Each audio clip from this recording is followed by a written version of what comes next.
Bien.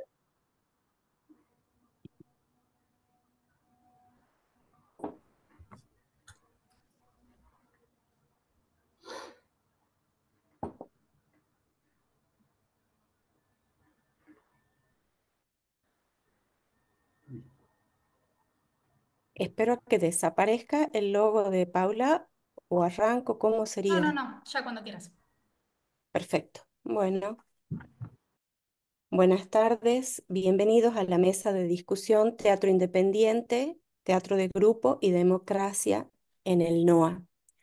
En primer lugar, como equipo queremos agradecer a las jornadas el haber cobijado nuestro trabajo y por otro lado ayudarnos en la divulgación. Esta mesa va a estar integrada por algunos de los investigadores del proyecto de investigación sobre teatro de grupo del Consejo de Investigaciones de la UNT. La mayoría de los integrantes de esta mesa nos desempeñamos como docentes de la licenciatura en teatro de la Universidad Nacional de Tucumán. Pero además, cada uno de nosotros y de nosotras ha tenido mayor o menor participación dentro del movimiento de teatro de grupo. Las reflexiones que estamos por presentar han formado parte, además, de un ciclo de formación que se llamó Yo no le canto a la luna, financiado por el Fondo Nacional de las Artes. Nuestro grupo viene investigando teatro de grupo desde hace más de 15 años y queremos compartir además que parte de nuestras investigaciones han sido publicadas en una revista que llamamos Contraluz, revista de investigación sobre artes escénicas, de la cual hemos publicado tres números. El orden de las presentaciones un poco sigue como el derrotero, la trayectoria, el camino de los distintos grupos que trabajaron en el NOA, en Tucumán especialmente, desde la recuperación de la democracia. Pero queremos dejar claro que apenas tomamos algunos grupos y que quedan muchos otros grupos que no están aquí trabajados, pero sobre los cuales el grupo de investigación continúa reflexionando. En este espacio vamos a trabajar fundamentalmente sobre los grupos Propuesta, Caverna, La Baulera y The Pink and Cloud. Voy a pasarle la palabra a mi compañero Máximo Gómez. Máximo Gómez es profesor adjunto de la licenciatura en teatro en las materias técnicas de la actuación 3 y investigación e integración teatral. Es magíster y doctor en teatro y ha publicado artículos y libros relacionados a su especialidad. Desde el 2009, además, coordina el espacio teatral La Colorida en San Miguel de Tucumán. Maxi, te cedo la palabra. Muchas gracias, Nerina. Gracias, compañeros. Permítanme un minutito, voy a intentar compartir pantalla y me avisan cuando esté en modo de presentación.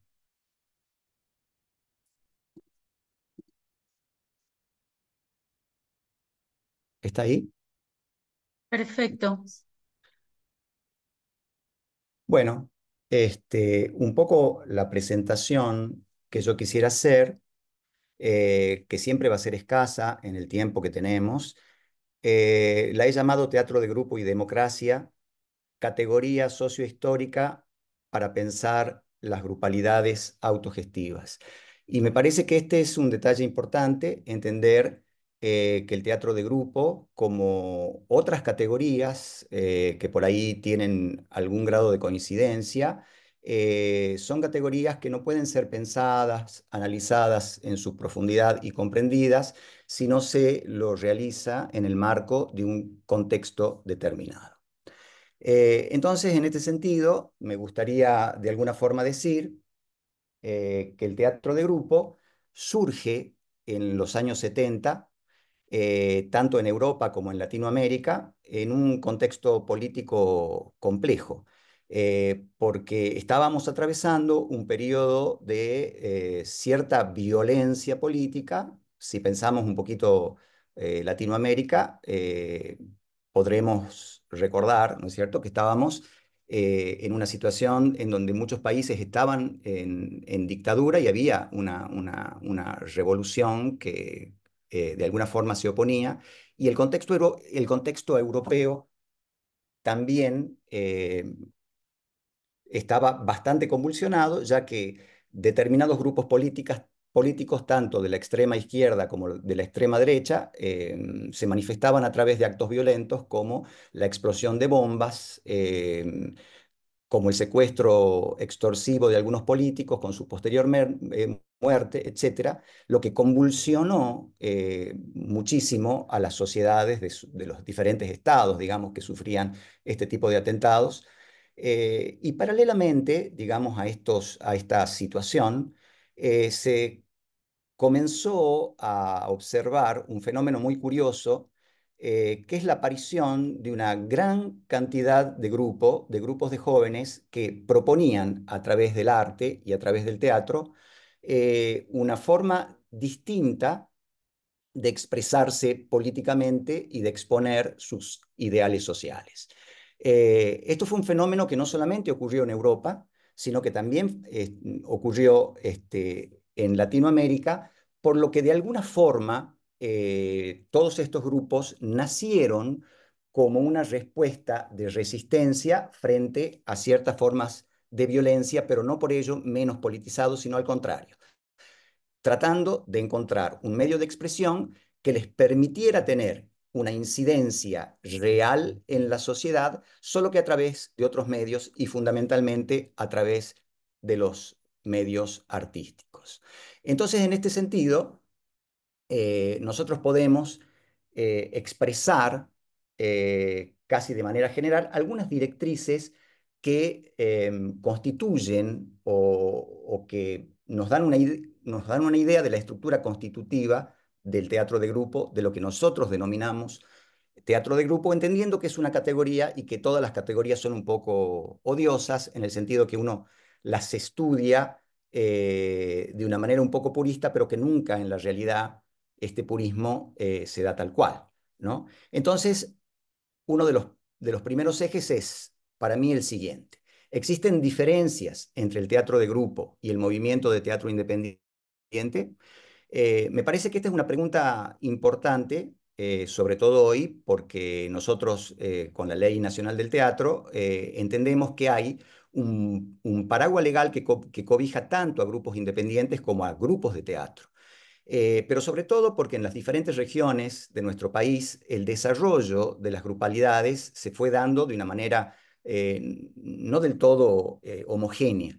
Entonces hay provincias y regiones en donde el teatro de grupo floreció más y provincias y regiones en donde el teatro de grupo aparecen, las grupalidades teatrales aparecen más con la forma de teatro independiente que con las formas o dentro del modelo de teatro de grupo. Y si nosotros nos movemos, por ejemplo, al Brasil, la categoría teatro independiente en el Brasil es prácticamente inexistente, al punto que ellos denominan a las grupalidades autogestivas de otra forma, como por ejemplo teatro colaborativo o la denominación teatro de grupo, que de alguna forma también entra en contacto con muchas características del movimiento de teatro independiente en la Argentina. Entonces, yo diría que si nosotros nos tenemos que poner a hacer algunas diferencias para comprender ambas categorías, existen más semejanzas que diferencias entre ambas. Y yo podría decir que el teatro de grupo es un núcleo de formación, producción y creación de conocimiento. ¿Por qué un núcleo de formación? Porque pone el eje en la formación del actor, en el sentido de que las agrupaciones que surgieron en los años 70 y que de alguna forma entran dentro de una categoría que después Eugenio Barba denomina tercer teatro, la ubican al margen de algunas manifestaciones un tanto hegemónicas, como, y no estoy hablando del teatro comercial, sino del teatro de vanguardia o del teatro, o del teatro de texto o del teatro institucionalizado. Por lo general, los grupos de jóvenes que se reúnen en torno a lo que después se denominó teatro de grupo o de lo que Barba denominó tercer teatro, fueron grupos de jóvenes de alguna forma excluidos, rechazados de algunas instituciones oficiales, por lo que nacen desde el margen. Digamos, esto para mí es una imagen bastante contundente. Y como nacen a partir de las márgenes, no están acostumbrados a algunos códigos que son manejados dentro del teatro oficial, y por lo general son personas que no tienen un grado de formación importante, al menos en sus inicios, dentro de lo que es el campo de la técnica del actor. Por lo tanto, se congregan no solamente con el objetivo de hacer teatro, sino fundamentalmente de conocer, comprender y aprender eh, todo aquello que respecta al oficio, a la poiesis del actor. La producción escénica no deja de constituir un objetivo, pero dentro del teatro de grupo es tan dilatado el tiempo de los ensayos, el tiempo de la experimentación y el tiempo de los encuentros con los otros grupos donde se producen los intercambios de saberes, que la producción no representa un objetivo fundamental. Es un camino de llegada, pero fundamentalmente, digamos, lo importante es todo ese espacio de creación, de encuentro, en donde tanto actores como diferentes grupos se confrontan con el oficio, se preguntan por el oficio y plantean toda una ética del saber hacer, que es una ética no solamente teórica, sino fundamentalmente experiencial. Y digo que no fundamentalmente teórica porque siempre se nutren de las tradiciones teatrales de nuestros maestros, pero ponen el énfasis en la práctica escénica, ¿no? En la praxis. Y creación de conocimiento en el sentido de que todo este espacio dilatado de formación lo que está haciendo además es confrontarlo no solamente a una adquisición de conocimiento específico en el marco del oficio, de conocimiento específico técnico, sino también a un conocimiento personal, ¿no? A la transformación de la propia persona, del conocimiento de sí, ¿no? Pensando un poquito en los postulados grotowskianos y en el sentido de una técnica negativa, ¿no? Como no para adquirir habilidades, sino para vencer las propias resistencias que tiene el cuerpo, entendemos que esta formación no solamente apunta a la creación de herramientas prácticas, sino también a la constitución del propio individuo y del propio grupo.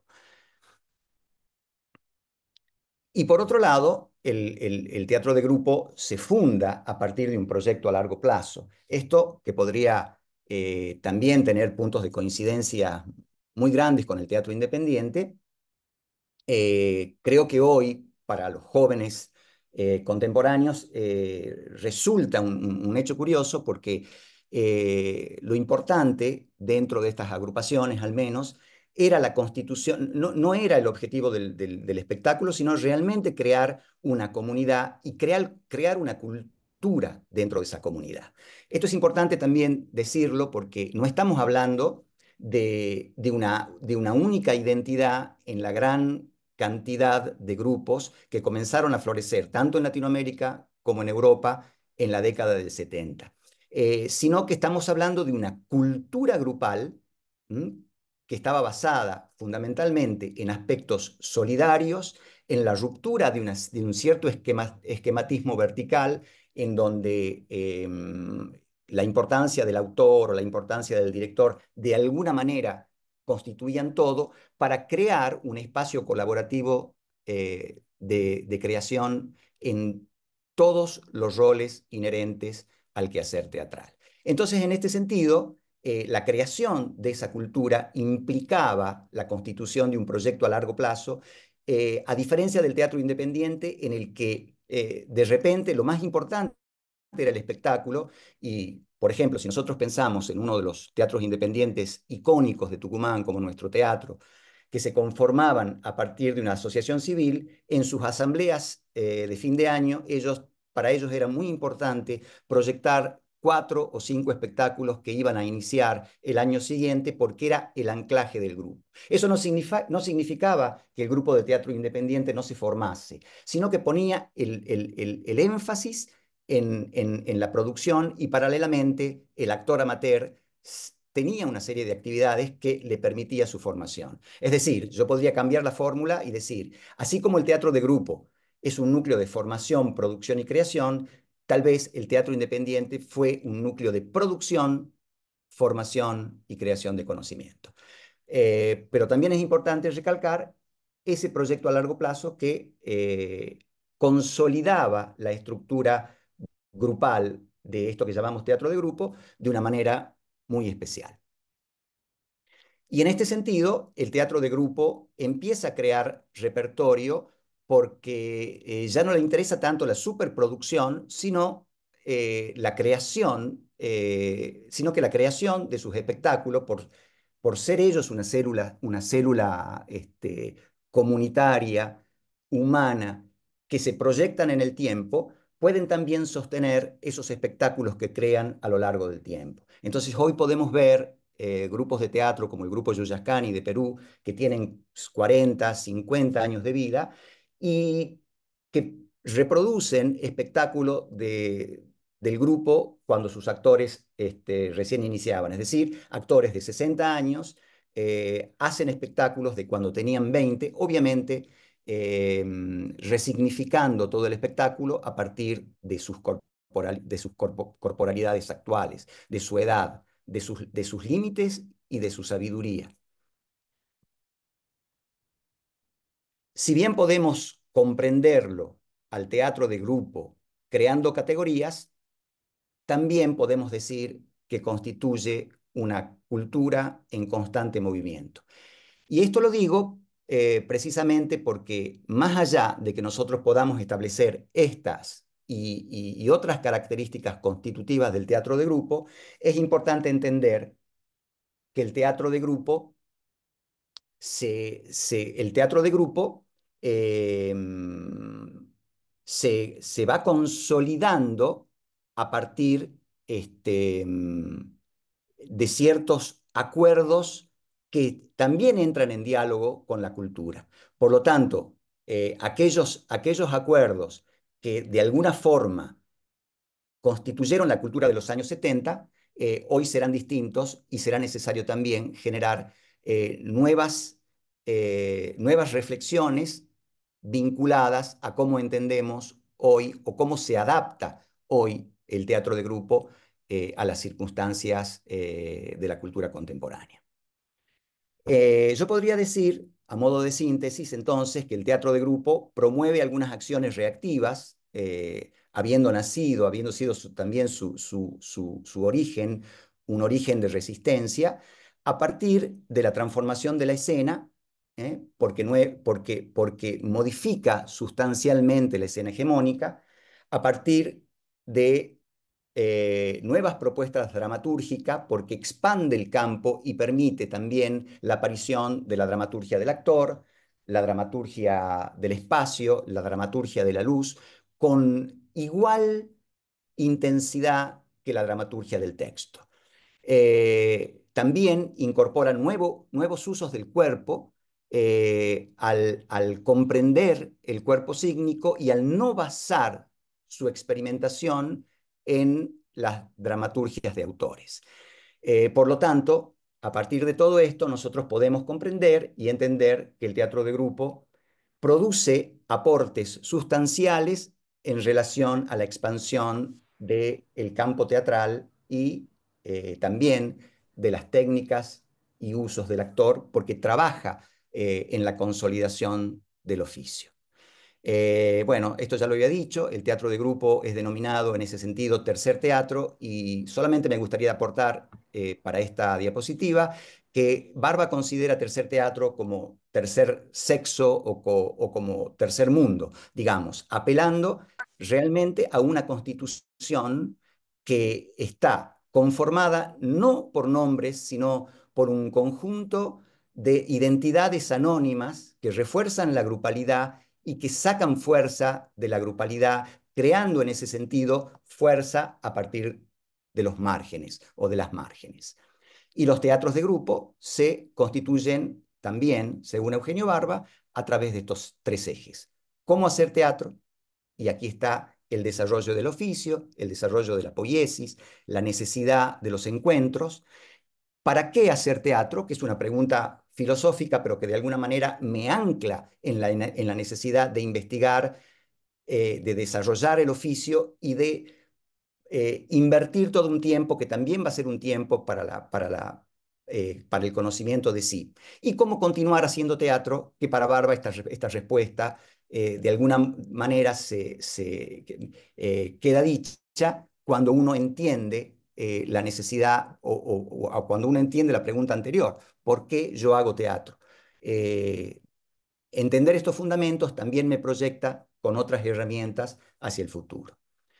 Y otra de las cosas muy importantes que tiene la cultura de grupo fueron los espacios de confrontación y de intercambios de ideas, que fue lo que nos permitió en los años 90 en Tucumán recibir grupalidades que de alguna manera nos confrontaron con otros paradigmas. En este sentido, en el año 86, nosotros tuvimos la presencia y la visita del grupo Farfa, a partir de las cuales, digamos, a partir de la cual se creó un seminario y un conjunto de acciones muy vinculadas con la política de difusión que hacía ese grupo en relación a la cultura de grupo, que generó una motivación muy fuerte en muchos creadores tucumanos que empezaron en los años 90 a investigar y a nuclearse a partir de algunos de estos principios que yo acabo de mencionar. Y en este sentido, la aparición tanto del Grupo Caverna, como del Grupo Propuesta, como del Grupo Manojo de Calles, Marfil Verde, etcétera, seguramente hay muchos otros que no los estoy diciendo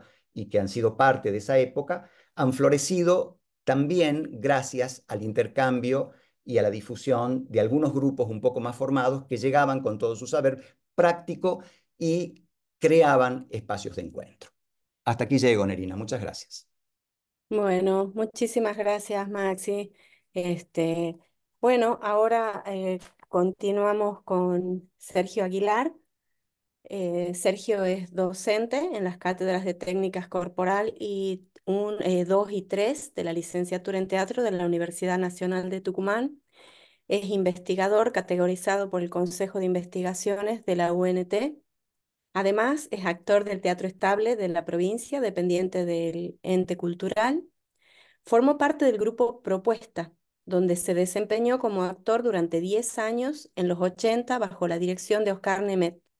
Con este grupo independiente participó en numerosas muestras y festivales de carácter provincial, nacional e internacional, presentando producciones teatrales para niños, adultos y de calle. En los 90 formó parte del grupo de teatro-danza El Estudio, dirigido por Beatriz Lábate, con el que participó en diferentes espectáculos de teatro-danza en distintas muestras y festivales de carácter provincial, nacional e internacional. A fines de los 90 y comienzos del 2000, integra el grupo de teatro independiente La Compañía Teatral Ambulante, dirigida por Hugo Gramajo, con el que realiza varias puestas en escena, participando en festivales provinciales, nacionales e internacionales. Bueno, te escuchamos, Sergio. Bueno, gracias, Nerina. Buenas tardes a todos. Bueno, dentro del marco en el que nos introdujo el doctor Máximo Gómez, yo voy a hablar específicamente de un grupo que por sus características se encuadraría dentro del teatro de grupo, puesto que fue un grupo que se dedicó a la formación y a la producción escénica en la década del 80 en San Miguel de Tucumán. El grupo se llamó Propuesta y en su funcionamiento prevalecía la cultura del grupo, que conjugaba la producción con la formación integral que configura el concepto del teatrista. además de las relaciones interpersonales democráticas en sus resoluciones y en los roles que ocupaba cada integrante, puesto que estos eran bien definidos. Los intérpretes y la figura del director, quien tenía la última palabra en lo que respecta a las decisiones de la puesta en escena.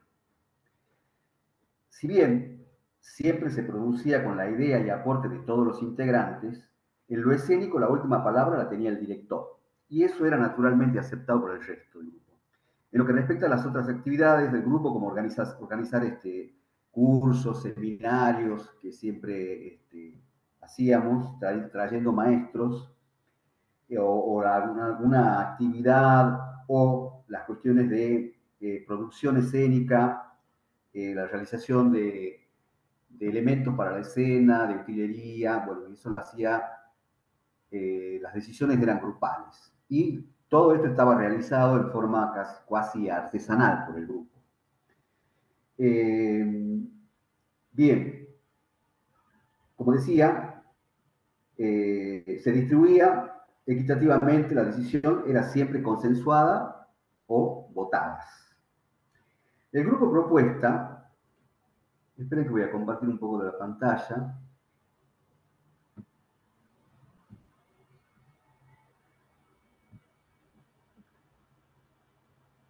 Vamos a intentar de que... No sé si ahí se comparte todo o no. Bueno, les decía que el grupo propuesta se crea a fines de la última dictadura militar, cívico-militar, en nuestro país. Es decir, en ese periodo luego de las desapariciones, torturas, muertes y robos hasta de bebés, donde tuvimos que soportar después la guerra de Malvinas, maniobra de los militares para perpetuarse en el poder. Fue un verdadero desastre. Ante el fracaso de la guerra, los militares tuvieron que devolver el poder al gobierno y a la democracia. Es decir, estamos hablando a fines del año 1981 y principios del año 1982. En ese contexto histórico surge el Grupo Propuesta, hacia el final de una dictadura salvaje y la esperanza del regreso a la democracia. Eran tiempos de cambios, de sensaciones de libertad, de romper con las ataduras y el surgimiento de nuevos tiempos, de nuevas propuestas. El Grupo Propuesta tenía una peculiaridad. No era solo un grupo de teatro, sino también de la danza contemporánea, porque sus primeros integrantes fueron actores y bailarinas. No está claro que el objetivo del grupo haya sido conjugar esos dos lenguajes, culminando en el híbrido del teatro-danza que surge en los años 90, pero lo cierto es que en el grupo Propuesta prevalecía el trabajo del cuerpo dentro y fuera de la escena, es decir, en la formación como intérpretes y en la producción escénica. El primer trabajo del grupo fue justamente un trabajo de danza contemporánea, que se llamó Soledades.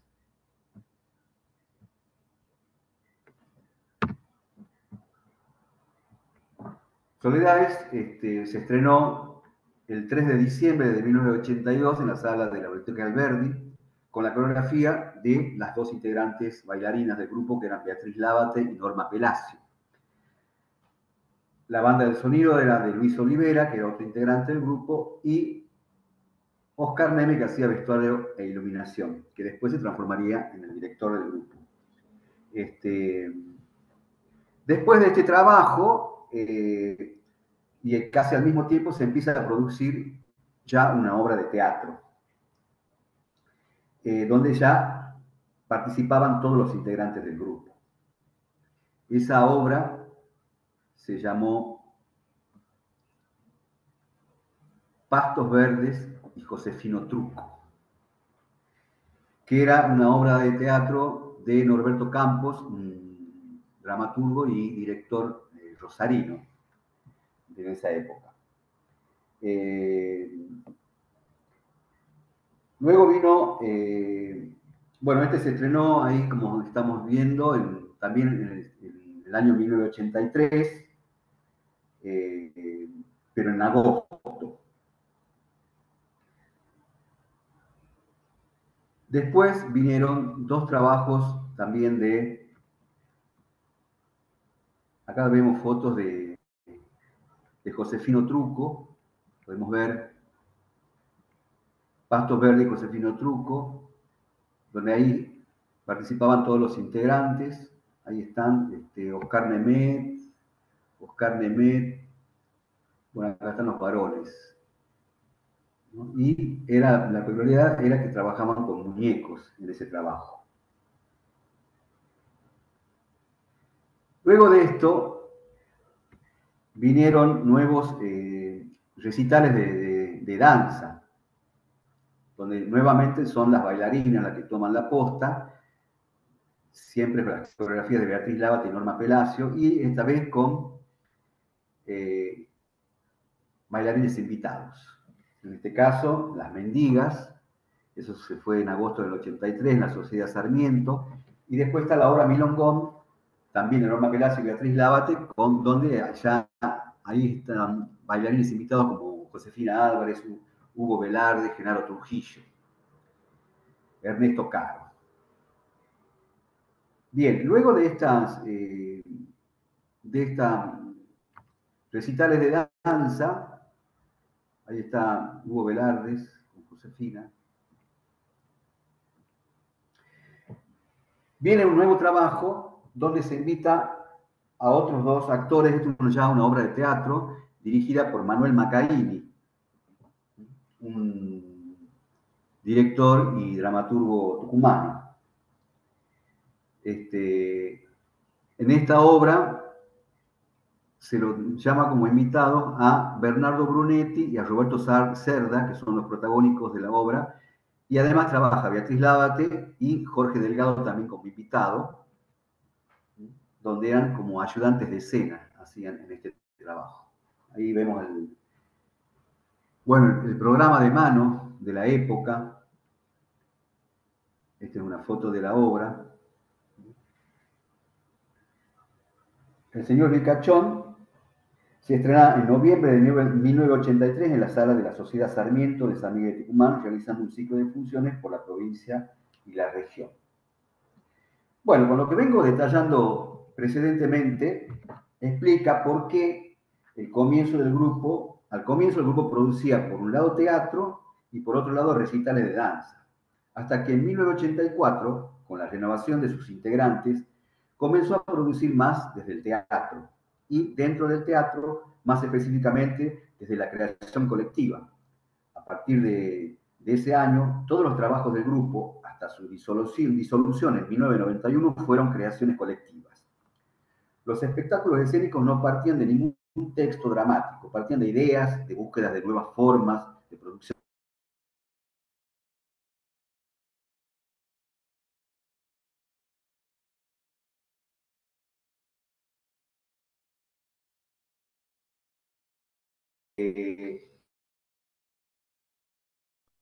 Me parece que se quedó sin audio, Sergio. Y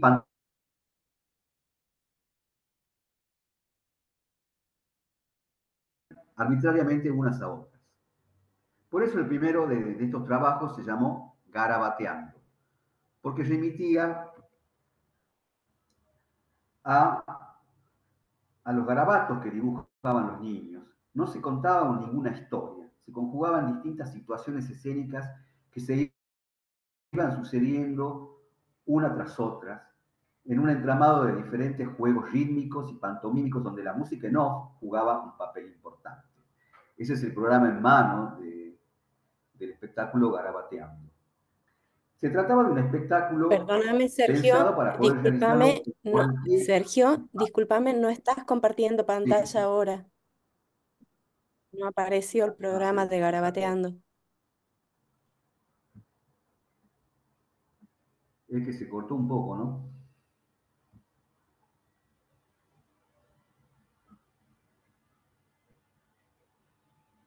Ahí Aquí estamos, está, ahí se gracias. ve ya, ¿no? Sí, Se ve el sí. programa de... ¿Ah? Se ve Ahí el está programa perfecto, gracias. Sí, sí, se ve el sí, programa sí. de Garabateando, de un lado y del otro.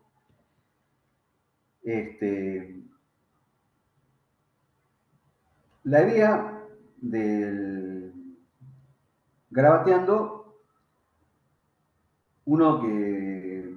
No, perdón. me confundí. Bueno, decía que Garabateando estaba pensado para poder realizarlo en cualquier espacio. Había una decisión grupal de que sea un evento de carácter más bien popular, y es lo que lograron, ya que Garabateando fue representado en diferentes espacios, como teatros, escuelas, plazas, clubes de barrio o canchitas de fútbol del barrio también. El armado era simple.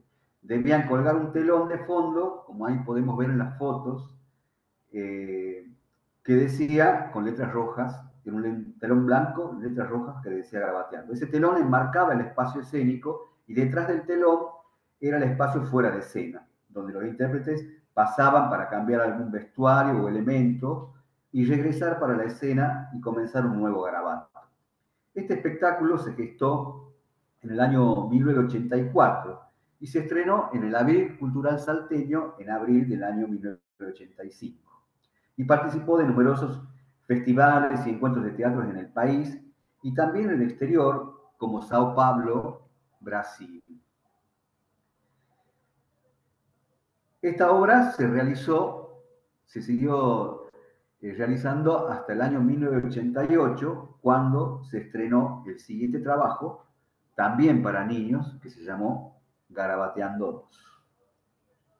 Garabateando 2, bueno, perdón, volviendo ahí, esta foto estamos haciendo en la calle fragmentos de Garabateando en la peatonal de Sao Paulo, Brasil. Como decía,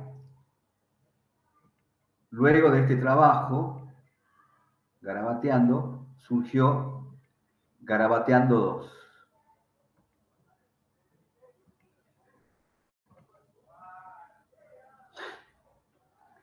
Garabateando 2 surgió casi inmediatamente después de estrenar el primer trabajo, porque en la producción de los materiales corporales y juegos escénicos que producían, hubo muchos que quedaron fuera de la selección para el montaje final de Garabateando.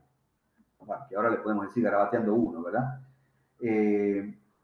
Como decía, al haber dejado fuera bastante material, la idea de hacer un nuevo trabajo siempre existió. Y al poco tiempo comenzaron los ensayos para montar Garabateando 2, que finalmente le llevó al grupo 2 años para terminar de montarlo y estrenarlo en mayo de 1988 en la Sala Orestes Caviglia de San Miguel de Tucumán.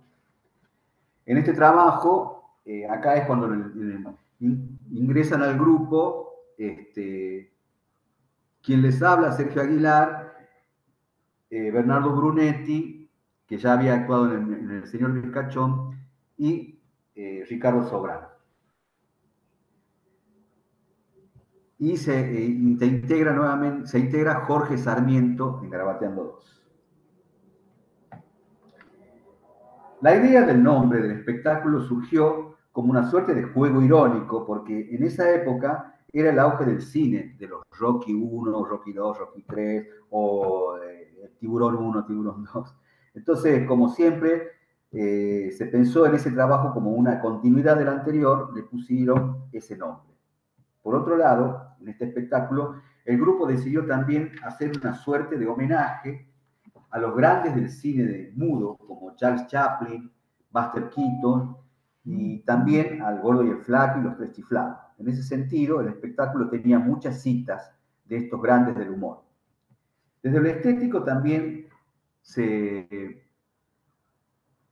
tomaron resoluciones diferentes que Garabateando 1, ya que se decidió que Garabateando 2 sea más estupendo en su estética, en el sentido de que visualmente sea mucho más espectacular y cuidado. Acá vemos el programa, por ejemplo, que era un programa mucho más elaborado. Ahí aparece Chaplin. Ese es el programa que se hizo, mucho más cuidado que el de Garabateando. El telón, en esta vez pintado, el telón pintado de Garabateando se transformó en 4 paneles de caños de PVC desarmables, con plásticos blancos que lo cubrían y los actores manipulaban en la escena. El vestuario eran mamelucos blancos que se arrancaban entre sí imitando algún gags que podían ser de los Tres Chiflados, por ejemplo, quedando vestidos con unas mallas enterizas cortas a lunares negros y naranja que llevaban debajo. Era un ridículo total. En ese espectáculo, además de la música en off, los intérpretes también cantaban canciones ayudados por algunos instrumentos percusivos. Ahí se ve la diferencia de Garabateando 1, donde están los paneles, donde también dice el nombre del espectáculo Garabateando 2. Con este trabajo, el grupo también participó de diferentes festivales y encuentros de teatro por todo el país. Ahí vemos, ahí están las mallas lunares ridículas que digo.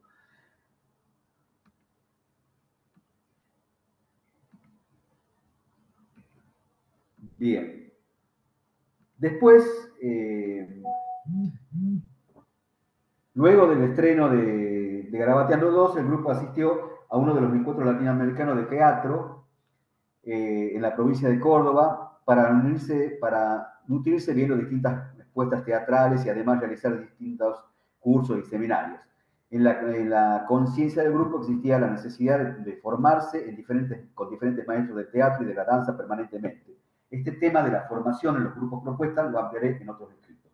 En ese viaje, el grupo tuvo la posibilidad de comprar algunos instrumentos musicales usados, lo que despertó a su regreso la idea de emprender un nuevo trabajo escénico a partir del uso de estos instrumentos musicales. Para ello, comenzaron a investigar con estos instrumentos, los cuales se decidió por consenso quién debía tocar cada instrumento, que no eran nada fáciles porque se trataban de un violín, clarinete, flauta traversa, una verdulera, un zurdo y una tumbadora. Con este nuevo trabajo se llamó Bajate del tren y se trataba de una cuentacuentos grupal y callejero. En ese trabajo el grupo volvió al uso de la palabra y la escena, contando un cuento entre todo el grupo, esta vez incluido el director. Y la estructura consistía en formar una banda de música que en la calle, es decir, en una plaza o vereda o calle peatonal o en cualquier espacio público, convocando a que la gente se reuniera para ahí comenzar con el desarrollo del cuento, en donde cada integrante contaba un fragmento del mismo y para ello cada uno usaba su instrumento musical como dispositivo escénico. El vestuario realizado por el grupo era una camisa, un pantalón del mismo color y una cintita negra en el cuello de la camisa. Esta nueva creación colectiva se estrenó en el año 1989 en el marco del segundo encuentro Teatro Callejero de Villa Dolores, Córdoba. La siguiente creación colectiva del grupo surgió con la idea grupal de tomar como punto de partida el tango. Esto es una foto de Bajate del tren. El grupo estaba movilizado por los acontecimientos que sucedieron en el país. En junio de 1989, el presidente Raúl Alfonsín tuvo que resignar antes su mandato debido a las grandes presiones por la hiperinflación y el levantamiento de cara pintada de los militares liderados por Aldo Rico. Ante la salida anticipada de Alfonsín, asumió como presidente quien había ganado las elecciones en mayo de ese mismo año, que era Saúl Menem, quien, en contra de todo lo que había prometido en su campaña, instauró una política económica liberal, privatizando gran cantidad de empresas del Estado e implementando una economía recesiva en detrimento de la industria nacional. En este marco, la situación de crisis, desde todo punto de vista, el grupo Propuesta crea el espectáculo de creación colectiva Ensayo de Tangos, el espectáculo de la crisis. Este trabajo se realizó en una casa, novedoso para la época, y tenía la peculiaridad que se realizaba en el horario de trasnoche. El espectáculo comenzaba con la recepción por parte de los artistas en el hall de entrada de la casa, en donde se realizaba el evento, que ofrecían una tacita de café o un vaso de vino, hasta que hacían pasar al público a un espacio escénico que era como un gran living de 12 metros por 4, en donde el público se ubicaba en los extremos mitad enfrentados, en el centro del espectáculo. La obra comenzaba como pretexto, contando cómo fue las peripecias del nacimiento del baile del tango y las necesidades de que sea aprobado por la Iglesia, que lo consideraba un baile indecente y obsceno. A partir de ahí se desarrollan distintas situaciones escénicas, las primeras ironizando la situación de cómo fue el viaje al Vaticano para mostrar al Papa el baile del tango, que el baile del tango no era obsceno, y otras situaciones ligadas al canto y al baile del tango. Se cocinaba una sopa en escena que luego se convidaba al público. en un espacio que albergaba a no más de 40 personas, había una orquesta de tango, imitaciones de cantantes del tango como Carlos Gardel, Libertad Lamarque, Alberto Castillo y una desfigurada Tita Merelo. Todo esto guiado permanentemente por el director, que era un actor más en la escena. El trabajo tenía por momentos situaciones de humor, de muestras de cierto virtuosismo por parte de los intérpretes en el baile y en el canto del tango, pero poco a poco el clima del espectáculo se iba enrareciendo y cargando de una cierta densidad inquietante, finalizando con una situación de sometimiento total a manos del director. Todo lo utilizado en la escena del final quedaba tirado por todo el espacio como si hubiera pasado una masacre.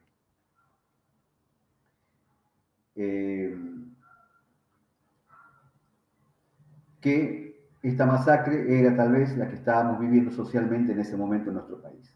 Con este trabajo se realizó un ciclo de funciones en la calle Córdoba al 800, en San Miguel de Tucumán.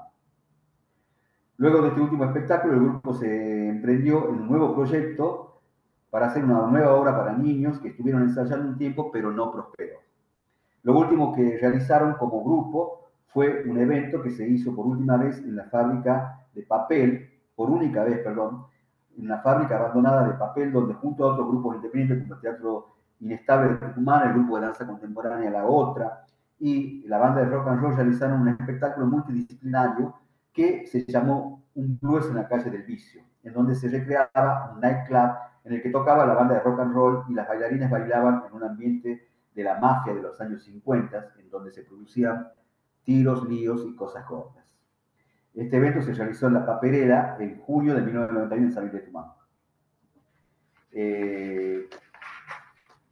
Poco tiempo después el grupo se disolvió por distintas cuestiones personales y también por las situaciones de crisis de nuestro país que nos influía a todos.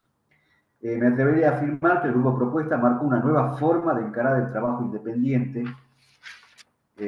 acá en Tucumán y sirvió como antecedente para las nuevas generaciones que surgieron en los años 90 en San Miguel de Tucumán. En su último tramo, el grupo estaba constituido por Oscar Neme, que era su director, Beatriz Lábate, Bernardo Brunetti, Sergio Aguilar, Jorge Sarmiento y Ricardo Sobrano.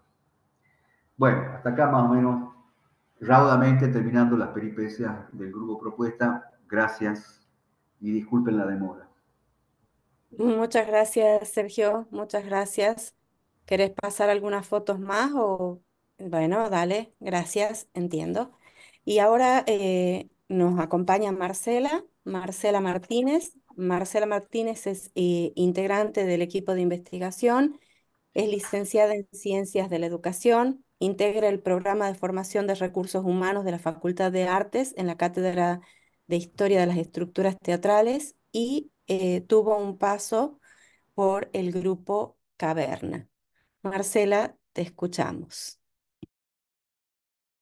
Bueno, agradezco la invitación y esta posibilidad de exponer. Y lo primero que voy a hacer es compartir pantalla. A ver, vamos a ver. Vamos a ver acá.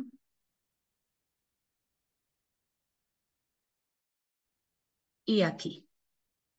Bueno, yo a partir de esta propuesta quiero hablar sobre la formación de teatro de grupo y el impacto que va a tener en la escena tucumana.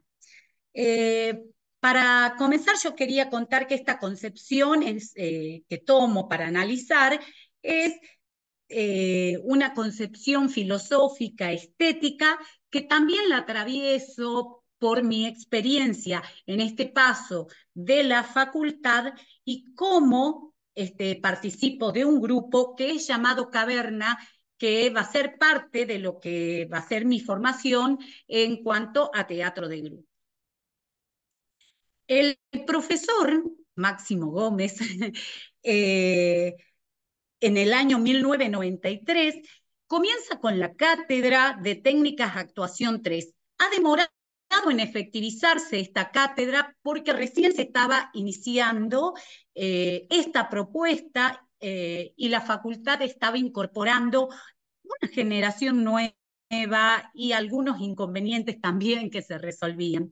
Pero lo importante de esto es que éramos jóvenes y estábamos con muchas inquietudes por conocer propuestas nuevas que ampliaran el panorama de lo que simplemente iba a ser el realismo o las técnicas de Stanislavski que ya teníamos en técnicas de actuación 1, técnicas de actuación 2. En técnica de actuación 3 se da esta diferencia, ¿no? Por supuesto que estas influencias internacionales vienen desde otra época, sin embargo, acá en Tucumán se van a concretar a partir de estas fechas. Y estas fechas son importantes porque hacen a este rompimiento y hacen a una propuesta nueva.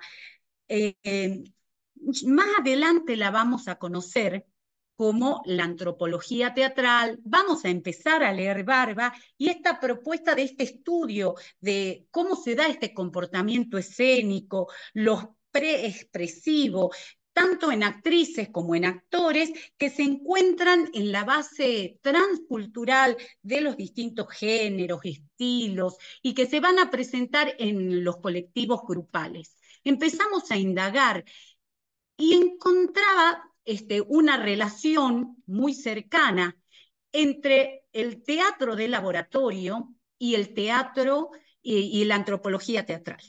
Esta conexión la vinculaba sobre todo por el terreno fértil de lo que es la experimentación. Es un terreno fértil porque es excepcional para indagar, para encontrarnos y porque además había avidez de los estudiantes en conocer algo nuevo.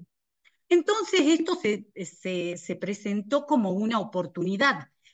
De ahí es que distintos compañeros de esa época tomaron distintos grupos, ¿no? Yo me fui con el grupo de Caverna, otros La Baulera, otros distintos grupos tomaron distintas vertientes, Camalma, Marfil Verde, Manojo de Calle, pero lo que era interesante, cómo se presentaban estas condiciones diversas, de distintas maneras, para experimentar. Yo, en mi evaluación, esto empieza a aparecer a partir de esos momentos como un momento bisagra para Tucumán, donde incluso va a influenciar al teatro independiente, porque el cuerpo va a tomar otro protagonismo y esto se lo va a empezar a ver en escena. Quizás hasta el mismo teatro más tradicional empieza a replantearse modelos de cuerpo. Pero no es ahora lo que vamos a puntualizar, sino que vamos a ver cómo estas condiciones experimentales va a buscar abrirse espacio. Cuando acá pongo un ítem, un solo cuerpo, me refiero que esta investigación no se presenta como director, actor y actriz. No se presenta como una dicotomía o dualidades para hacer relación. No se presenta tampoco como teoría práctica, como empirismo, racionalismo, que haríamos eventualmente estas divisiones, sino que se presenta más bien como una integración de permitirse estudiar y ser estudiado. Es como que nos autoestudiábamos, hacíamos una inclusión, un hilar entre la vida y el teatro que podría unirse.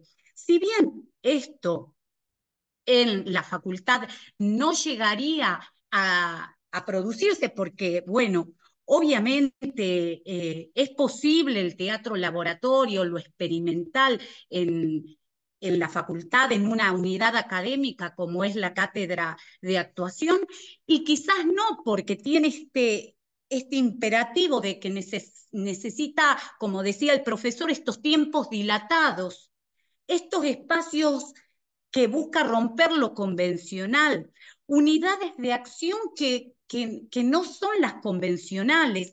Necesitábamos romper clichés, arquetipos, necesitábamos investigar.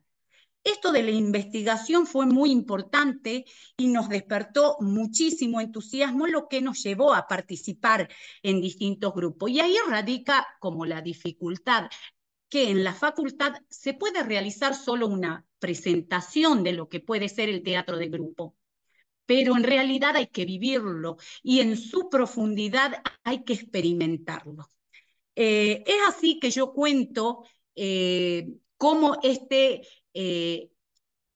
modelo que se presentó en la facultad impactó en Tucumán, porque a la vez muchísimos compañeros y a través de entrevistas dialogábamos cómo nos influyó a participar en distintos grupos, hacer performance, happening, casas donde se experimentaba hacer teatros de distintas maneras. Creo que nos abrió la cabeza en la forma de plantear el teatro y rompimos de alguna manera convencionalismos.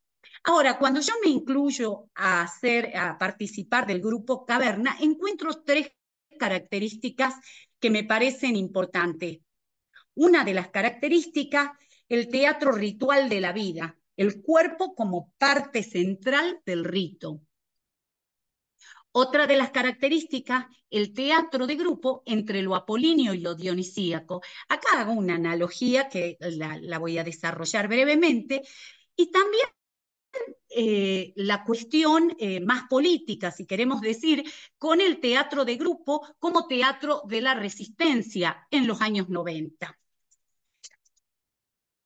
Con respecto al teatro ritual, al teatro de grupo como ritual, quiero presentar, la religiosidad se asume físicamente en los actos, en los ritos, y el cuerpo es imprescindible. Estar presente con el cuerpo modifica la potencia y la energía. De alguna manera nos modifica porque no solo importaba la producción, sino lo que se llevaba en el entrenamiento iba a estar también en la producción. Era como una prolongación que existía. En este grupo había determinadas, pongo acá 3 ítems, que desde el limpiar el espacio tenía que ver con limpiarnos también a nosotros mismos. La vida exterior quedaba fuera para meternos adentro de un grupo. Nos metíamos en un espacio cuidadoso, nos encontrábamos en un silencio, entre miradas, nos intercambiábamos y ahí teníamos una actitud de búsqueda.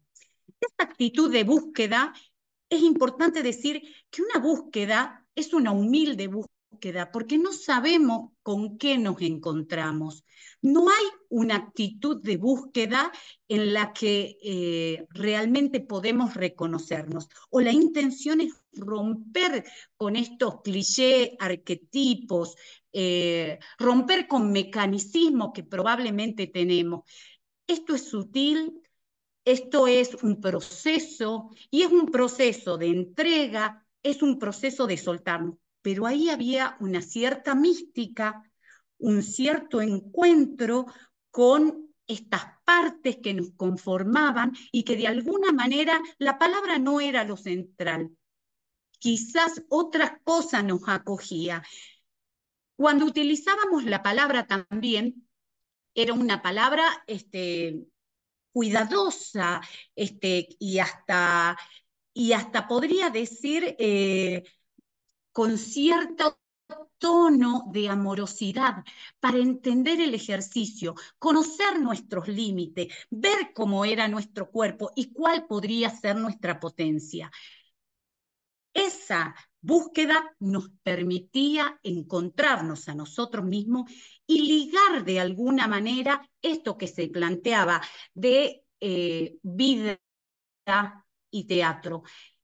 La cantidad de horas que Caverna proponía en su trabajo era muy amplia y, a ver, quiero decir bien, la obra Axaraña, vos Aymara, cosa terrible, temible, era una obra que estaba formada, nos estremecía tremendamente, pero era una obra que no por producto llegaba a ser la potencia que tenía, sino porque ya en el entrenamiento existía esta comunidad que tenía esta mística, y cuando se produjo el espectáculo la podía volcar y podía comunicar de alguna manera esto que sucedía al interior del grupo. Ahí reconozco también, en esto reconozco que el entrenamiento que hacíamos de 4 horas todos los días, de lunes a viernes, los sábados se actuaba por la noche, recuerdo, los domingos películas, y uno dice, ¿qué? ¿No tenés vida? Que estaba todo tan integrado, y prácticamente en mi participación fue un año de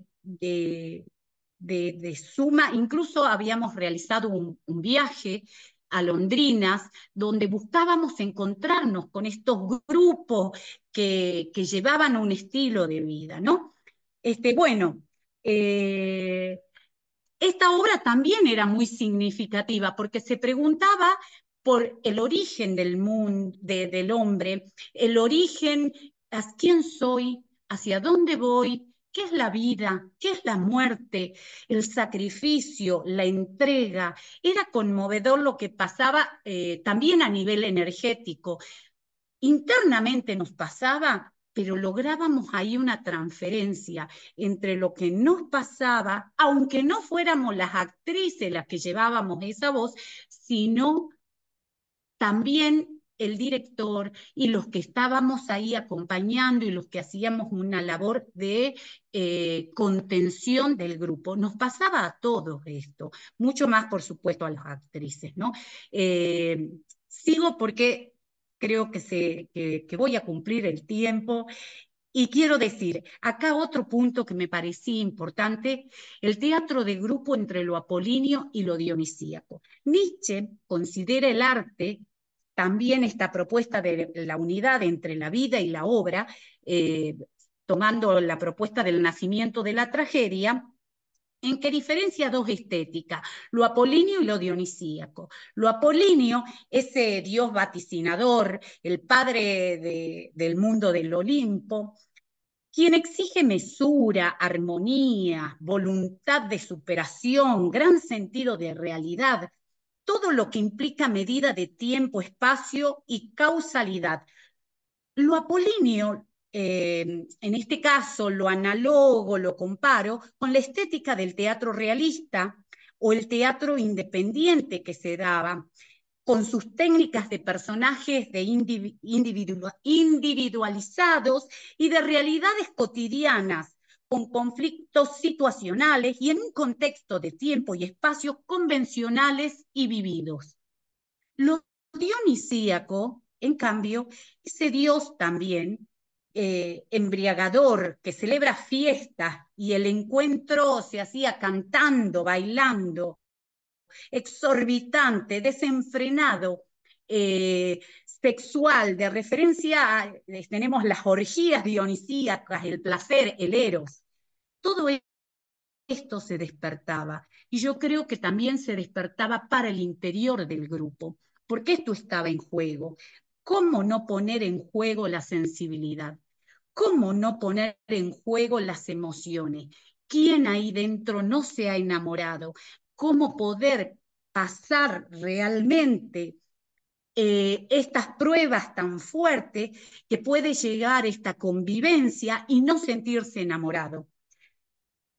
Para superar eso, habría que realmente tener una doble fuerza, o realmente recuperemos los recuerdos, ¿no? Pero es algo que creo que pasó en el Grupo Caverna. Y para finalizar la otra propuesta, el teatro de grupo como teatro de resistencia, Raymond Williams va a proponer una diferencia entre la estructura de pensamiento, como aquella forma cultural con tiempo pasado, de forma objetiva, explicitada, acabada, que logra ser tradición. Y con ello el teatro tendremos un paradigma dominante que se expresa a través de un movimiento, del movimiento independiente, que por cierto tiene busca la calidad y que busca diferenciarse de este teatro del Estado, del teatro comercial, del teatro que busca vender, ¿no es cierto? Pero acá la otra propuesta sería la estructura del sentir, con proceso formativo de prácticas vividas subjetivas, en la que lo viviente, la experiencia, no son reducidos a personas, sino a grupos emergentes, con necesidades. Eran grupos jóvenes que necesitaban otro tipo de experiencia, otro tipo de protagonismo en la vida, necesitaban responderse a otras preguntas. Quizás no tenían en su historia una larga cultura, pero sí se abren expresiones y manifestaciones donde se empieza a complejizar. Entonces, de ahí es que nombro este grupo Caverna, había que ser realmente apasionado para estar los 5 días a la semana entrenando 4 horas y poniéndole el cuerpo, dosificando las energías, dejando los bidones de agua porque no teníamos que romper ese espacio, ni romper el vínculo, ni los silencios. Era un espacio cuidado en todo su simbolismo. Y esto mismo sería resistencia, porque a pesar que estábamos requetemil pobres, creo que los integrantes del grupo no éramos personas ni adineradas, ni buscábamos producir porque alguna expectativa tendríamos, sino al contrario. En este grupo buscábamos una profunda inquietud interior que diera respuesta a esa juventud que estaban haciendo. Nos preguntábamos y nos vulnerábamos por muchas cuestiones que quizás queríamos respondernos. Ya termino y digo esto nomás. La mirada hacia lo diverso, hacia cuerpos entrenados, con fuerza juvenil, era la resistencia propia de este grupo, que se consolidaba en los vínculos y en un proyecto por delante, y que tenía mucho para decir, porque era mucho lo que encontraba por dentro y que tenía mucho para proyectar hacia afuera. Eso nada más, y perdón también la demora. Bueno, muchas gracias, Marce, muchas gracias. Ahora continuamos con Esteban. Espérame. Esteban Arayán, ¿sí? A ver, te espero ahí un poquito. Es que no sé cómo dejar de compartir, perdón. Ujú. Dios. ¿Cómo es que Debajo hacía para dejar de, de compartir? debajo de las ventanitas con nosotros dice ahí en rojo, deja de compartir en inglés. Perdón, me olvidó. Ahí Perfecto. nomás. Bueno, continuamos con Esteban Celarayán. Esteban es docente e investigador de la UNT. Desarrolló su labor artística en grupos como La Baulera, Gente No Convencida, Los Pasteles Rojos, grupo de performance, y participó en el grupo de teatro El Galpón 20.99 y de Pinken Clauden, grupo de teatro de sombras y de actuación, donde aportó a la organización del Festival Internacional del Teatro de Grupo Nots, Nudos, Nos, realizado en 2019 en Tucumán. Actualmente desarrolla su tarea docente e investigativa en el área de la actuación teatral y en teatro de grupo. Es tuya la Muchas, palabra, Esteban. muchas Dale. gracias por esa presentación, Nerina. Muchas gracias a las jornadas por este espacio de escucha. Buenas tardes, buenos días, buenas noches, depende en el horario en que estén viendo esto. Mi ponencia se titula Democracia y Teatro de Grupo, el hito de la crisis de 2001. Vamos a realizar este recorrido a partir de 3 imágenes como telón de fondo del contexto de una época en crisis. Una primera imagen en estos primeros 40 años de democracia es la de los cacerolazos, ¿no? Surgidos en el 2001, los cacerolazos fueron manifestaciones autoconvocadas en respuesta a la crisis por la que estaba atravesando el país. De forma espontánea se sucedieron en diferentes ciudades de la Argentina y fue un llamado a manifestarse en contra de las políticas neoliberales de la alianza conducida por ese entonces, por quien fuera el presidente Fernando de la Rúa. Dichas manifestaciones se expresaban al golpe de cacerolas vacías y eran de carácter espontáneo. Una vez que arrancaban los ruidos, se replicaban por todas partes.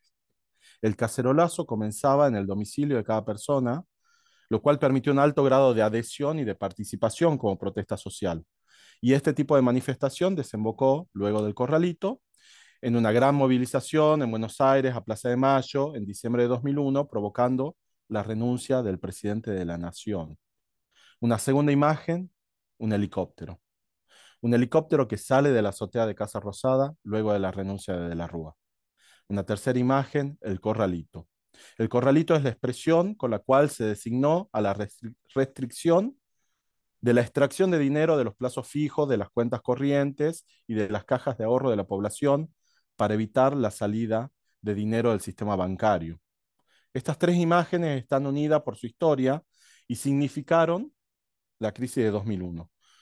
Las crisis son cambios súbitos y violentos que en el caso del año 2001 y sus subsiguientes años provocaron una sustitución del entramado político.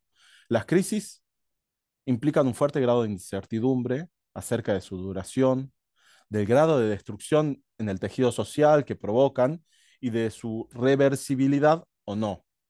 En este caso, la crisis de 2001 afectó al tejido social y también incidió en el ámbito individual.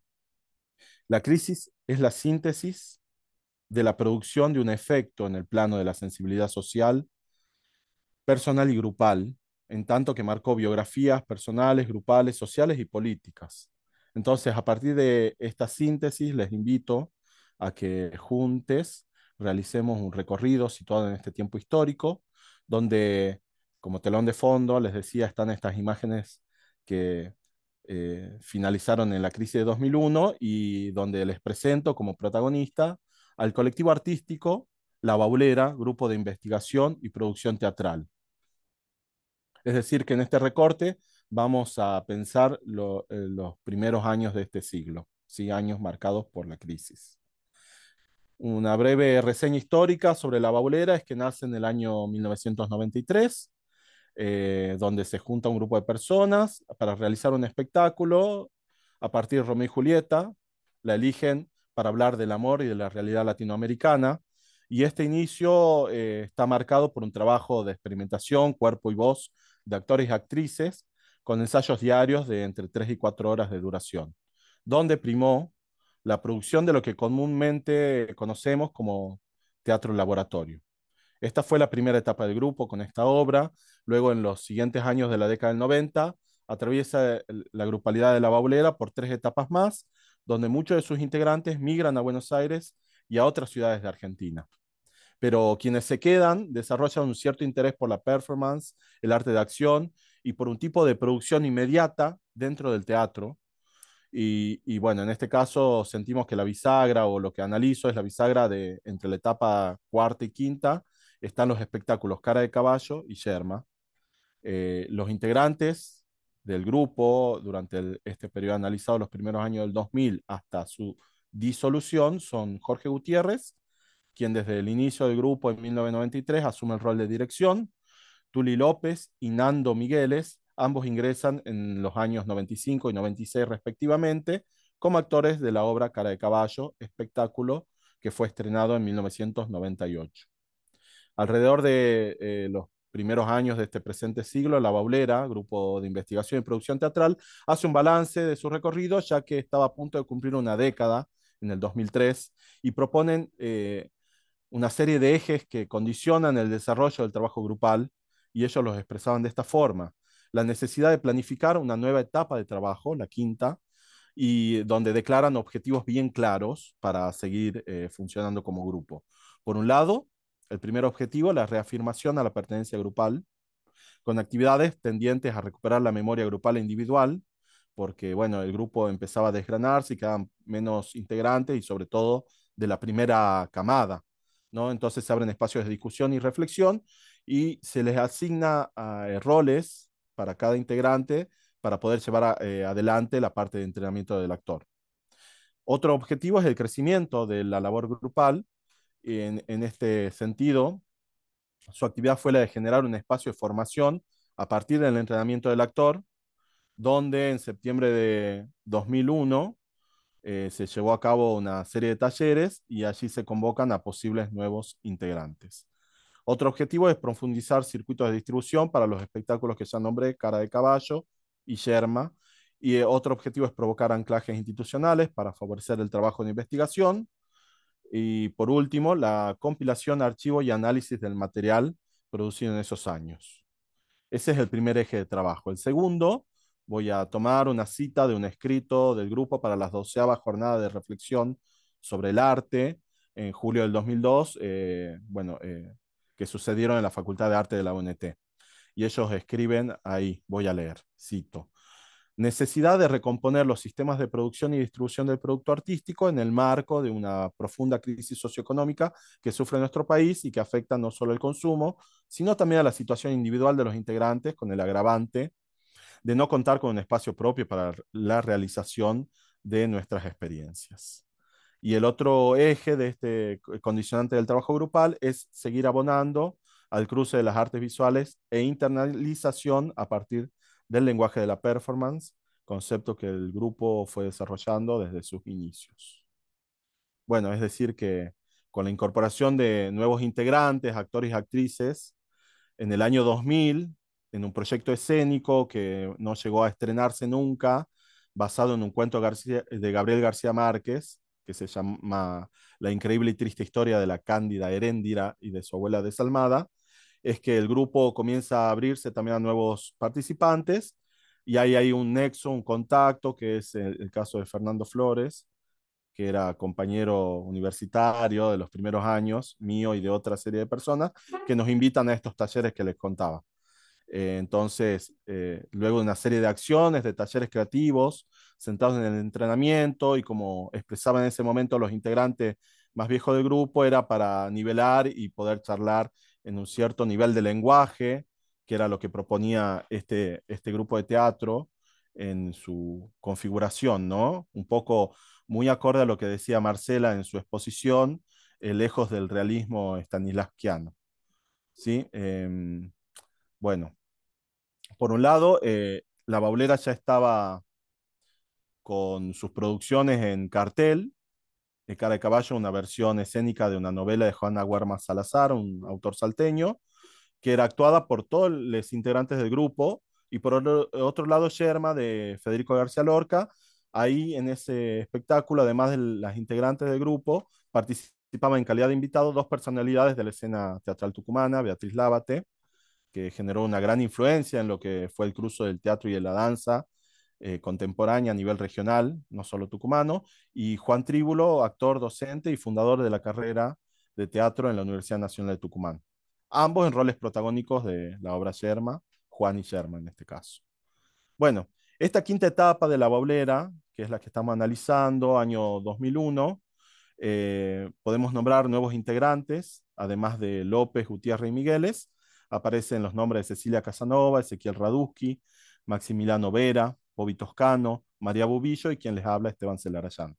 Este grupo La Baulera, en su preocupación por el abordaje de la performance y en comunión con las artes visuales y el desarrollo del arte de acción, las intervenciones artísticas, comienza a colaborar con una artista visual y docente de la facultad, Carlota Beltrame, que ella acerca al grupo a Trama, que es un programa de cooperación y confrontación entre artistas con sede en Buenos Aires, pero este Trama genera una red de intercambio en distintas ciudades del país. Trama estaba comandada por Claudia Fontes, Marina De Caro e Irene Banchero, que se inaugura, bueno, en esta quinta etapa del grupo. Antes de continuar y de empezar a analizar una de las producciones del grupo en estos primeros años, me gustaría acercar una cita de Andrea Yunta, que en su libro Post-Crisis, Arte Argentino después de 2001, del año 2009, describe el panorama, sobre todo centrado en Buenos Aires, que era como el epicentro de la crisis política y social. Cito: frente al contexto de conmoción, los artistas eligieron actuar en las calles, donde cada día se actualizaba el conflicto. Preocupados por la crisis, muchos volvieron a poner sus prácticas al servicio de la movilización social. Marchas, ocupaciones y piquetes funcionaron como ámbito privilegiado de las expresiones colectivas. Es verdad que los colectivos existían antes del 19 de diciembre, pero durante 2002 y 2003 se multiplicaron, reiterando sus agendas, sus objetivos, sus formas de organización.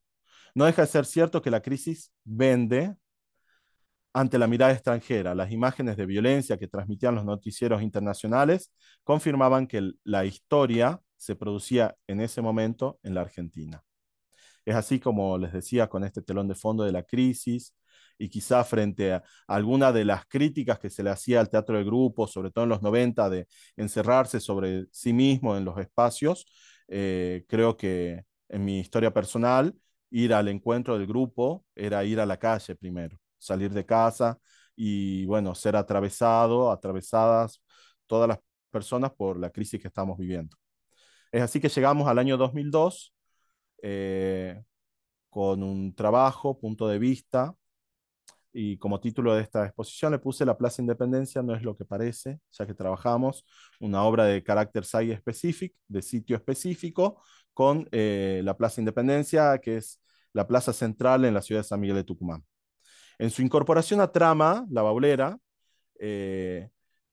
empieza a participar de un proyecto llamado Contexto, un proyecto mundial, porque Trama a su vez participaba de la RAIN, que es un programa internacional donde aparecen distintos países de África, de Asia y de Latinoamérica, todos vinculados a través de la Rijksacademie van Beeldende Kunsten de Ámsterdam, Holanda. Y es así que la Baulera recibe una visita internacional, la artista holandesa, Germaine Kriep, también que venía un poco del teatro y de la performance, nos acerca a Point of View, que era una performance que había hecho en varias ciudades de Europa, pero en este caso, frente al contexto que estábamos viviendo, ella decide poner en entredicho su trabajo y hacer de esa performance una obra de autoría colectiva. Luego de esta experiencia se realiza una publicación y quiero citar el comienzo, digamos, donde explica de qué iba la obra. El 21 de julio de 2002 se realizó en la Plaza Independencia, en el centro histórico de la ciudad de San Miguel de Tucumán, la performance Punto de Vista. La performance fue el resultado de la colaboración entre la artista holandesa Germaine Kriep, el artista tucumano Jorge Gutiérrez y el grupo de teatro La Baulera. Al grupo de artistas se sumó el filósofo Jorge Lovisolo, residente en Salta, quien participó del evento como lector de la situación, un testigo que proporcionó un marco de reflexión teórica a la experiencia. Carlota Beltrame y Claudia Fontes coordinaron la organización del evento. Bueno, esto aparece en un libro que se llama Imágenes, Relatos y Utopías, Experiencias y Proyectos en el Arte Contemporáneo Argentino. Es así que se llevó adelante esta propuesta llamada Punto de Vista. La Plaza Independencia no es lo que parece. Para continuar, me gustaría compartirle algo que sucedió en el contexto del proyecto Yo no le canto a la luna, que junto a este grupo de investigación realizamos durante la primera mitad de este año. Este grupo de investigación propuso una serie de clases, charlas a público, entrevistas y ponencias, donde en mi rol de investigador realicé una entrevista a Tuli López, una de las personas integrantes del grupo en esos años hasta que se disolvió. Y bueno, el objetivo fue rescatar la memoria oral de aquellos años, a modo de conversación entre dos amigos que lo somos, con idas y vueltas, frente a un auditorio. Tuli nos relata parte de lo que aconteció para realizar aquella acción artística performance. Así que ahora voy a compartir pantalla y vamos a escuchar el relato de Tuli López. ¿Sí? Si me dan un segundo para finalizar un poco con esta. A ver ahí, vamos a escuchar el relato de Tuli López. Hacíamos estudio de campo, íbamos con ella, Germaine Cripps. Vino, se instaló en la baulera, íbamos a investigar cuáles eran las acciones cotidianas que sucedían en la Plaza Independencia y queríamos marcar como un punto, ¿no? Sacar un personaje, le vamos a decir, pero al ser una performance, una acción en sí que sacábamos de la cotidianeidad de la plaza. Entonces cada uno observaba de una manera expectante a ver qué es lo que sucedía cotidianamente en esa plaza y representaba cada uno ¿O presentaba? Presentaba, exactamente, no, gracias, que es un problema que presentaba una acción. Mi acción, personalmente, que fue la más compleja. Tapa de diario. Tapa de diario, que se armó un quilombo ahí porque yo hice de una chica con una mochila abrazada durmiendo en un banco. Llegó la policía, me trataron de hablar, yo agarraba y seguía durmiendo, una señora se preocupó, vino la prensa. Salí y como era un momento de intersticio donde esto de la realidad o no, digo, lo que estábamos planteando justamente, que fue el discurso, es decir, bueno, cuánta vulnerabilidad en una persona que se duerme con una mochila en Tucumán, ¿no? Que te la roban, te la sacan, o la solidaridad de la gente. Bueno, esto es un pequeño recorte de la entrevista más larga que le realicé a Tuli López. Agradezco a ella haberse atrevido a este experimento de hacer una entrevista frente a público.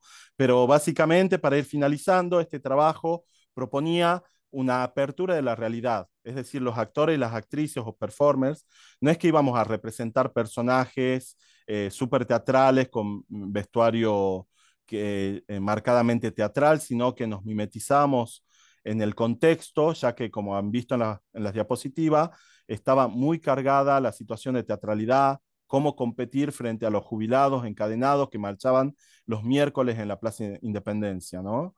Desde una acción artística lo que hacíamos era abrir ese espacio, tomar, luego de un análisis de 2 semanas del lugar, de realizar mapas y escritos, notaciones, tomábamos alguna acción, quizá copiada o inspirada en ese contexto, el contexto generaba el texto y luego las personas, en el marco del Julio Cultural Universitario, iban al Centro Cultural Birla, que queda a 2 cuadras de la plaza, en un stand eran recibidas y les daban ese mapita que vieron medio gastado ahí en las diapositivas, y con ese mapa tenían que salir a ser turistas de su propia ciudad y encontrar dónde era la performance. Muchas personas se engancharon viendo un lustrador de botas que no era actor, y bueno, otros que nos conocían nos miraban a nosotros y se preguntaban, ¿no?, sobre esta irrupción de la ficción en la realidad, ¿no?, de la presentación, representación. Bueno, hasta acá es una experiencia que les traigo de una investigación mayor del grupo de producción, de investigación y producción teatral La Baulera, que también generó otras acciones como en Estudio Abierto en el año 2004, en el eje de la Avenida de Mayo, de la cual podemos hablar en otro momento. Muchas gracias por el espacio, agradezco nuevamente a nuestro grupo de investigación, a Tuli López por enfrentarse a esta charla público. Y bueno, y las preguntas que quieran dejar, lo pueden dejar en el chat en YouTube, van a ser contestadas luego de la presentación que es en diferido. Muchas gracias y continuamos. No, muchas Gracias, gracias. gracias Esteban. Está. Bueno, le robo un poco la palabra a Nerina para presentarla a ella, que es su turno. Nerina es doctora en artes, mención teatro por la Universidad Federal de Minas Gerais, es magíster en teatro por la UDESC, Universidad del Estado de Santa Catarina, Brasil. Ejerce la docencia universitaria desde 1992 en la Facultad de Artes de la Universidad Nacional de Tucumán. Ha desempeñado además otros roles institucionales, como ser parte del Consejo de Dirección del Instituto Nacional de Teatro en 3 periodos diferentes. Nerina tiene artículos y libros escritos sobre temas de su especialidad. Nerina, tu turno. Bueno, gracias. Bueno, básicamente quería comentar que a lo largo de mi trayectoria he vivido mucho tiempo creativo adentro de dos grupos que pertenecen al movimiento teatro de grupo y que son el grupo Caverna, sobre el que ha trabajado Marcela, y el grupo de Claude. Para empezar, simplemente quiero decir que en el año 1991, en marzo de 1991, se firma un tratado entre los presidentes del Mercosur con la idea de crear un espacio mayor, ese espacio llamado Mercosur, y que el idioma que iba a regir esos espacios, esos países, iba a ser el español y el portugués. Eso se reafirma en el 94 en el protocolo de Ouro Preto, dejando claramente que esos van a ser no solamente los idiomas oficiales, sino pensar e instigarnos a que sea un idioma, que los dos idiomas y otros que probablemente eh, deberían ser considerados como los idiomas propios de las lenguas que ya estaban en estas tierras, como pensar un gran territorio donde esas lenguas fuesen las habladas en todos los espacios. Eso obviamente a nuestro grupo de investigación lo provocó, porque el Mercosur educativo provocó que docentes y artistas de Tucumán visitaran o fueran visitados por profesionales de Brasil y viajáramos a eh, Florianópolis, Pelotas, Belo Horizonte, Porto Alegre, y se creó al mismo tiempo que un intercambio, un campo de conocimiento en el que las nociones de teatro independiente y teatro de grupo se cruzan persistentemente. Y si bien es cierto, no había una analogía directa, una traducción directa entre una y otra, se empezaron a pensar campos conceptuales que estaban contaminados. Por lo tanto, es en este marco donde las reflexiones sobre el teatro de grupo han sido producidas por los investigadores del grupo. Esto es simplemente para dar un telón de fondo de por qué nosotros creamos esta nueva aceptación de una nueva forma de entender las grupalidades. Pero al margen de esto, quiero contar un poco que la mesa es teatro y democracia y que eh, nosotros como colegas de trabajo hemos pensado mucho cuál es el modelo democrático sobre el cual nos estamos asentando en esta denominación que sería el teatro de grupo. Es claramente una democracia representativa y esto lo hemos podido observar cuando Sergio Aguilar, por ejemplo, dice la última palabra siempre era la del director como una voz que representaba a los grupos y pensar que esto también, Sergio también habla, pero de última las decisiones, si no eran consensuadas, terminaban siendo votadas. Todas estas cosas ha ido creando como cuál es la idea de democracia que existe en el teatro de grupo, cuál es el modelo de democracia y que pensar que esa democracia, si no es, que es un ejercicio que los grupos hemos tenido que hacer en este nuevo orden de cosas con posterioridad a la dictadura. Entonces, decirles que a lo largo de estas pequeñas reflexiones que yo quería hacer con ustedes, compartir, yo había pensado tres ejes que habían afectado la vida de los grupos en este nuevo tiempo del teatro de grupo, que esos ejes eran, como lo he dicho, la representatividad democrática y la delegación de la palabra, un primer eje. Un segundo eje que toca la alternativa unipersonal como formato escénico y el neoindividualismo. Y un tercer eje que es los nuevos horizontes de lucha y las nuevas configuraciones. Bueno, con relación a la representatividad democrática y la delegación de la palabra, un poco está lo que les decía sobre los idiomas oficiales de quienes habitamos el Mercosur. Por otro lado, decir que durante el periodo del teatro de grupo el robustecimiento de la figura del director fue muy grande, que se trataba casi siempre de un director varón, que ese director no siempre, pero muchas veces constituía una compañía con un dramaturgo, aunque en el teatro de grupo eso ha sido un poco más frágil porque ha aparecido con fuerza la figura de la creación colectiva, y la representación de la palabra ha ido pasando siempre de la voz del dramaturgo al director y frágilmente hacia el actor. Y cuando el actor va tomando la palabra y va asumiendo, y la actriz, un papel preponderante dentro de la forma organizacional del teatro de grupo, aparece el unipersonal. Y ahí me quisiera detener en este segundo punto para pensar qué es dentro del teatro de grupo la alternativa unipersonal, y pensar que el unipersonal se enmarca en los periodos de crisis a los que Esteban ha hecho referencia claramente, y al individualismo y al neoindividualismo. Y para pensar el formato unipersonal como una manera de pensar la crisis dentro de los grupos y una alternativa para mantener la propuesta grupal en los contextos de crisis, pienso que el pensamiento de Lipovensky en El crepúsculo del deber, ese libro maravilloso que habla sobre la ética en los tiempos neoliberales, y él habla sobre una diferencia entre individualismo y neoindividualismo, y todo este periodo del que yo hago referencia al teatro de grupo en este segundo eje se conecta obviamente con el neoindividualismo, que usa el prefijo neo, obviamente pensando también por el neoliberalismo.